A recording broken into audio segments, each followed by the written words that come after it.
இருந்தாலுமே இந்த மந்திரங்கள் என் வாயில ஒழிச்சிட்டே இருக்கும். சொல்லிட்டே இது பண்ணுவேன். அப்படிங்கும்போது நம்மளுக்கு நல்ல சிந்தனை வரும், எழுதுறதுக்கு வந்துட்டே இருக்கும். ஏன்னா இப்போ நம்ம குடும்ப சூழல் காரணமா அந்த சிந்தனைகள்லாம் மறந்து அப்படி சிதறி இப்ப அப்படி போயிருதுங்கள. அதனால அதை நம்ம ஒருங்கிணைஞ்சு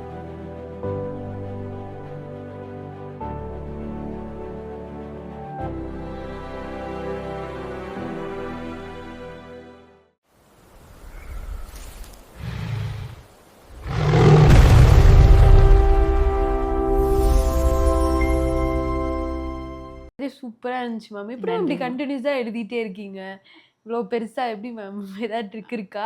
அப்படிலாம் ஒன்றும் இல்லைம்மா. எனக்கு கவிதை வந்துட்டு நம்ம எழுதணும் அப்படின்னு உட்காந்தோம்னா, எனக்கு சின்ன பசங்க இருக்கிறதுனால அந்த நேரம் நிறைய இடைஞ்சல் பண்ணிகிட்டே இருப்பாங்க. நம்ம அப்போ தான் எழுதுவோம். குட்டி அந்த பசங்களா சிந்தனை மேம்? ஆமாம். அந்த சிந்தனை வரும்போது என்ன அப்படின்னா, ஏதாவது ஒன்று சொல்லுவாங்க. நம்மளுக்கு வீட்டு வேலைகள் இருக்குது, அதையும் பண்ணணும். அப்படிங்கும்போது முதல்லலாம் கவிதை எனக்கு அப்படி கிடையாது. நான் ஏற்கனவே சொல்லியிருக்கேன், நான் 8 வயசுலேருந்து எழுதியிருக்கேன் அப்படின்ட்டு. அப்போ எந்த நேரமும் எனக்கு கவிதை ரோட்டில் சாலையில் நடந்தாலும் சரி, அது என்ன வேலை பண்ணிட்டு இருந்தாலும் சரி, கவிதை வந்துட்டே இருக்கும். பள்ளிக்கூடம் போற பருவத்திலயுமே நோட்டு அப்படி இந்த இதை தூக்கி வச்சுட்டே தான் நடப்பேன். அப்படியே ரோட்ல யாராவது பார்த்தா பைத்தியம்னு சொல்லி சிரிப்பாங்க. அந்த மாதிரி என்ன பண்ணுவேன்னா, பேனா, நோட்டு, பென்சில் ஏதாவது இப்படி வச்சுட்டே இருப்பேன். அப்படியே ரோட்ல நடந்துட்டே இப்படி எழுதுவேன். எல்லாரும் பாக்குறவங்க வித்தியாசமா பார்த்துட்டு போவாங்க. பக்கத்துல கூட வர்றவங்கலாம் மானத்தை வாங்காத அப்படிங்கிற மாதிரி சொல்லுவாங்க. இப்படி கவிதை வந்து தொலைது இவளுக்கு அப்படிங்கிற மாதிரி எல்லாம் சொல்லுவாங்க. ஆனா எனக்குமே வந்துட்டு இந்த கவிதை தொடர்ந்து வந்துட்டே இருக்கிறதுனால நிறைய இதனால பிரச்சனைகளுமே வந்திருக்கு குடும்பத்துல வந்துட்டு. இருந்தாலும் வந்துட்டு அப்படி தொடர்ந்து வந்துட்டு இருந்த கவிதை ஒரு சில இதை நான் வந்துட்டு தெய்வ நம்பிக்கை நிறைய உண்டு எனக்கு.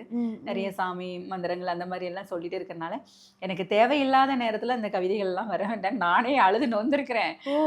அப்படிங்கிறதுனால இப்பெல்லாம் என்னன்னா, இப்போ உள்ள இதற்கு எனக்கு நான் வந்து உட்காந்து அழுது சாமி கும்பிட்டு ஒரு மந்திரம் அந்த கவிதை வேணா நான் மனசார மனம் உருகி கேட்டேன் அப்படின்னா கவிதை மலமலன்னு வரும். இப்போ அன்னைக்கு இந்த கவிதை எழுதும்போது அப்படிதான் நம்மளுடைய கர்ச்சனை தொலைக்காட்சி நம்மளுடைய உரிமையாளர் அண்ணா ஹரி அண்ணா வந்துட்டு கவிதை எழுதுமா அப்படின்னு சொன்னாங்க. சொல்லவும் சரியண்ணா அப்படின்னு சொல்லிட்டு நான் அப்புறம் கொஞ்சம் வீட்டு வேலைகள்லாம் இருந்து இதெல்லாம் முடிச்சுட்டு இப்போ உடனே உட்காந்து எழுத முடியாது. வீட்டில் அப்போ தான் வந்து தொலைக்காட்சியை போடுவாங்க. அப்படிங்கும்போது இந்த சத்தம் அதெல்லாம் வந்து எனக்கு தொந்தரவாக இருக்கும். அப்படிங்கிறதுனால அப்புறம் யோசனை பண்ணிட்டு படுத்து தூங்கிட்டேன். நான் அண்ணா சொல்லிட்டாங்களே சீக்கிரம் எழுதி ஆகணும் அப்படின்னு சொல்லிட்டு தூக்கமும் வரல. அப்புறம் 2:30 மணிக்கு எந்திரிச்சேன். அப்புறம் படுத்துட்டேன் சரி கொஞ்சம் நேரம். அப்புறம் 3 மணிக்கு சரியாக எந்திரிச்சு உட்காந்து மந்திரம் சொல்லி சரஸ்வதி கலைவாணி அம்மாவை நினைச்சு அதுக்கப்புறம் வேண்டினதுக்கப்புறம் மலமலன்னு அந்த கவிதைகள் வர ஆரம்பிச்சது. அப்போ எப்பவுமே எழுதுறதுக்கு முன்னாடி சாமி கும்பிட்டு தான். ஆமா, எப்பவுமே என்னுடைய வழக்கம் அதுதான். நம்ம சாப்பிட்றதுக்கு முன்னக்கூட்டியும் நம்ம வந்து இந்த சாப்பாடு எங்கே போனாலும் எடுத்து நம்ம வந்து செய்வோம். அதே மாதிரி நான் கவிதை சம்பந்தமா தமிழ் அமைப்புகளில் முக்கியமாக நான் கோயம்புத்தூரில் அங்கே அடிக்கடி வந்து 2 மாதத்துக்கு ஒரு தடவை நிகழ்வு வச்சுட்டே இருப்பாங்க. புலவர் ரவீந்திரன் ஐயா, அப்பா ஐயா எங்களை இருக்கிறாங்க, துணைவேந்தர் ஐயா. அப்போ அவங்களுடைய நிகழ்வுக்கு இனி கவிதை பாட அவசியம் வரணும்னு ஐயா வந்து கூப்பிட்டுட்டே இருப்பாங்க. ஐயாவோட அந்த ஊக்கப்படுத்துறதுனால தான் நான் இந்த அளவுக்கு வந்துட்டு கவிதையும் இன்னும் எழுதிட்டே இருக்கேன்னு சொல்லலாம். அப்போ ஐயா சொல்கிறதுனா அதுக்காக நம்ம உட்காந்து எழுத வேண்டியது இருக்கும். அவசரத்தில் அந்த சிந்தனைங்கிறது பல சூழல் இருக்கிறதுனால உடனே வராது.